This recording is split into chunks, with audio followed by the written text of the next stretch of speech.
le prof qui nous donnait des cours d'entrepreneuriat était un doctorant. C'est quoi un doctorant? C'est un mec qui est en train de préparer un doctorat, donc un bac+8. Le mec n'avait jamais fait un stage en entreprise.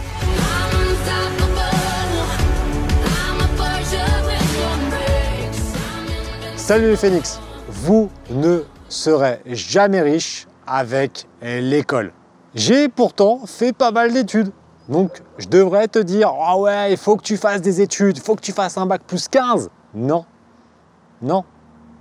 Et je vais même pouvoir étayer mon discours, puisque depuis quelques semaines, je suis également prof à l'IUT où j'ai fait mes études.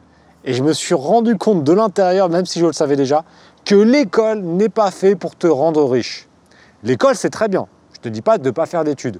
Mais tu ne vas pas apprendre l'éducation financière à l'école. Et surtout en France. L'école, tu vas apprendre plein de choses. Tu vas apprendre un métier, tu vas apprendre à devenir salarié, tu vas apprendre à travailler jusqu'à 65-70 ans et potentiellement profiter à ta retraite. C'est ça. L'école te forme à ça. Et je m'en suis vraiment rendu compte quand j'ai donné mes cours à l'IUT. C'est des étudiants de 19-20 ans, donc ils ont quand même passé pas mal de temps à l'école. Et je leur dis, mais est-ce que vous avez eu des informations concernant la création d'entreprise, la gestion des ressources, gérer votre budget? Et ils m'ont tous dit la même chose. Ils m'ont dit non, non, non, non. Nous, on nous apprend à devenir salarié, à trouver un boulot dans une grosse entreprise, parce que l'école te forme à ça en te disant le Saint Graal, c'est le CDI dans une grosse boîte. Sauf que au moment où je tourne la vidéo, faut juste penser à un truc, hein. C'est l'INSEE, hein, c'est pas moi qui le dis, c'est que la majorité des personnes qui embauchent en France sont des TPE, des PME. Donc déjà, avoir un boulot dans une grosse boîte, il y a déjà un décalage. Et ensuite, on oriente les gens vers le salariat.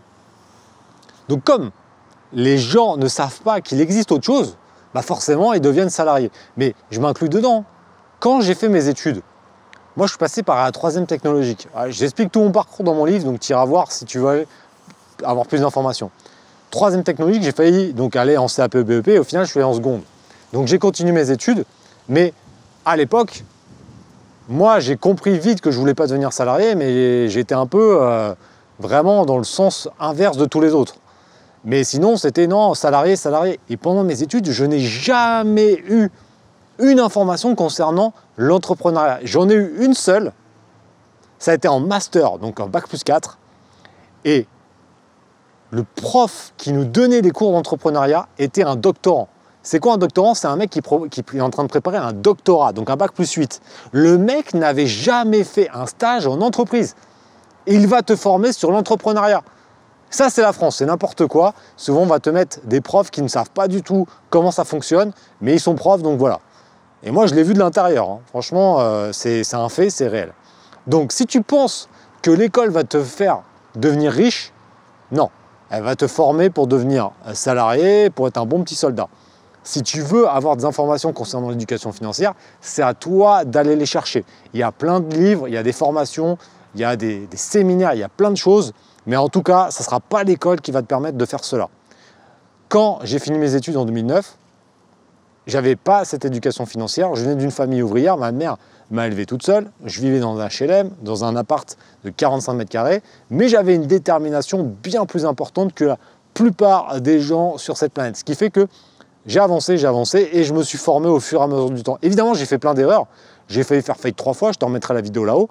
Et au final, toutes ces erreurs m'ont permis de m'améliorer. Mais ça m'a pris des années. Parce qu'à l'époque, il n'y avait pas autant de formations comme maintenant et tout ça. L'avantage, c'est que au moment où tu regardes cette vidéo, c'est relativement simple de démarrer une activité et de se former sur Internet. Et tu peux gagner un temps considérable dans ton développement.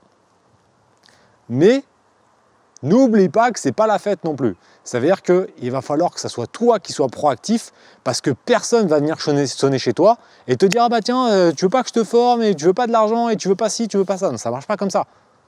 il va falloir aller les chercher, les informations. C'est comme ça dans la vie. C'est comme ça si tu es au chômage. C'est comme ça si tu es retraité. C'est comme ça si tu es salarié. C'est comme ça si tu es étudiant. Dans tous les cas, la vie, elle n'est pas facile et il faut aller chercher les informations. Donc l'éducation financière, c'est pareil. Si tu veux des informations complémentaires, tu regarderas sous cette vidéo. Je t'ai fait une petite surprise. Mais en tout cas, c'est possible. À 24 ans, j'étais encore chez ma mère. J'habitais dans un appart de 45 mètres carrés et depuis quelques semaines, je vis dans le sud, dans une maison de plus d'1 million d'euros. Si je l'ai fait, tu peux le faire également. Mais attention, moi j'étais déterminé, j'ai fait des sacrifices, j'ai bossé bien plus que la plupart des personnes qui vont regarder cette vidéo.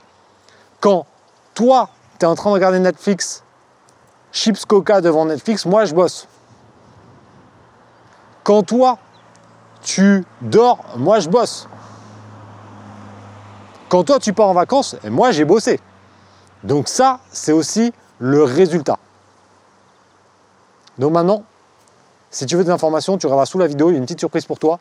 Et en tout cas, il faut juste savoir un truc, c'est que l'école ne te forme pas dans l'éducation financière. C'est à toi d'aller chercher les informations. Elles sont partout sur Internet, mais c'est vraiment l'élément de base. Si tu veux devenir salarié, c'est top. Si tu veux devenir entrepreneur, c'est à toi de prendre ton destin en main. C'est comme ça la France. Il faut faire avec, il faut savoir s'adapter. Donc, je compte sur toi. Si tu veux plus d'informations, rejoins Team Phoenix. Abonne-toi sur YouTube, va voir sur Instagram, rejoins le groupe Telegram, rejoins l'incubateur sur Facebook. Je suis partout. Mais en tout cas, passe à l'action.